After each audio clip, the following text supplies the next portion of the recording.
প্রত্যেক দিন কিছু আমলকে নিজের জন্য খাস করে নিন। প্রত্যেকটা দিন আল্লাহর জন্য কিছু অংশকে খাস করে নিন, আল্লাহ জিকিরের জন্য। চেষ্টা করুন প্রত্যেক দিন বেশি থেকে বেশি আলহামদুলিল্লাহ পড়তে। পারা যাবে ইনশাআল্লাহ? কমপক্ষে 100 বার পড়ার চেষ্টা করেন সুবহানাল্লাহ। পারা যাবে ইনশাআল্লাহ? 100 বার চেষ্টা করেন সুবহানাল্লাহি ওয়া বিহামদিহি, সুবহানাল্লাহি ওয়া বিহামদিহি। মিজানের পাল্লায় দুটো কালিমা প্রচণ্ড ভারী হবে, সুবহানাল্লাহি ওয়া বিহামদিহি, সুবহানাল্লাহিল আযীম। চেষ্টা করেন প্রত্যেক দিন কমপক্ষে 100 বার এতটুকু বলা, আস্তাগফিরুল্লাহ ওয়া আতুবু ইলাইহি, আস্তাগফিরুল্লাহ ওয়া আতুবু ইলাইহি।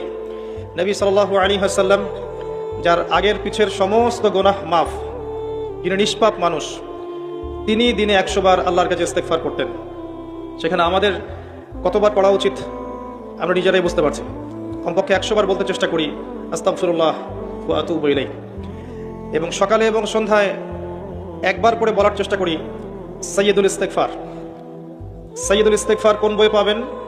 আমি রেফার করি একটা বই, হিসনুল মুসলিম। এই বইটার অ্যাপসও পাওয়া যায় প্লে স্টোরে, এখানে পাবেন।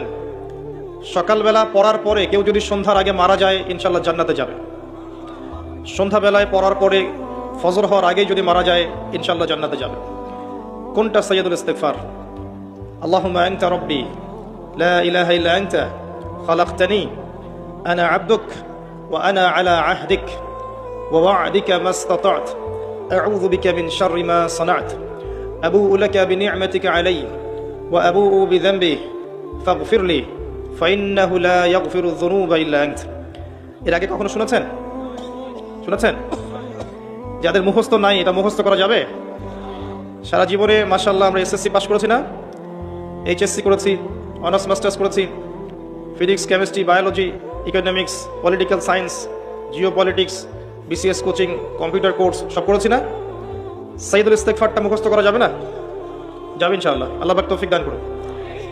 চেষ্টা করেন প্রত্যেক দিন বেশি থেকে বেশি বলার জন্য লা হাওলা ওয়ালা কুওয়াতা ইল্লা বিল্লাহ। পারা যাবে ইনশাআল্লাহ? জান্নাতে গাছ রোপণ করতে চান? আপনি কি চান জান্নাতে আপনার বাগান থাকুক, খেজুর বাগান? জান্নাতে গিয়ে দেখবেন আপনার নামে জমি আগে থেকেই কেনা আছে এবং সেখানে খেজুরের গাছ আগে থেকেই রোপণ করা আছে। এমন সৌভাগ্য চান?